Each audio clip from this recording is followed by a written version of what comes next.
கர்த்தருடைய பரிசுத்த நாமத்திற்கு ஸ்தோத்திரம். இன்றைய நாளுக்கான தேவவார்த்தை சங்கீதம் 5ஆம் அதிகாரம் 3, 7 மற்றும் 11ஆம் வசனங்கள். கர்த்தாவே, காலையிலே என் சத்தத்தை கேட்டருளுவீர். காலையிலே உமக்கு நேரே வந்து ஆயத்தமாகி காத்திருப்பேன். நானோ உமது மிகுந்த கிருபையினாலே உமது ஆலயத்துக்குள் பிரவேசித்து உமது பரிசுத்த சன்னதிக்கு நேரே பயபக்தியுடன் பணிந்து கொள்வேன். உம்மை நம்புகிறவர்கள் யாவரும் சந்தோஷித்து எந்நாளும் கெம்பீரிப்பார்களாக. நீர் அவர்களை காப்பாற்றுவீர். உம்முடைய நாமத்தை நேசிக்கிறவர்கள் உம்மில் களி கூறுவார்களாக. இன்று பிறந்த நாள் மற்றும் திருமண நாள் காணும் அனைவருக்கும் இயேசு கிறிஸ்துவின் நாமத்தினாலே வாழ்த்துக்கள்.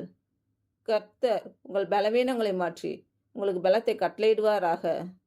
கர்த்தர் உங்களையும் உங்கள் பிள்ளைகளையும் உங்கள் பிள்ளைகளின் பிள்ளைகளையும் ஆசீர்வதிப்பாராக. கர்த்தர் உங்களோடு இருந்து உங்கள் பணிகளையும் பயணங்களையும் ஆசீர்வதிப்பாராக. ஆமேன்.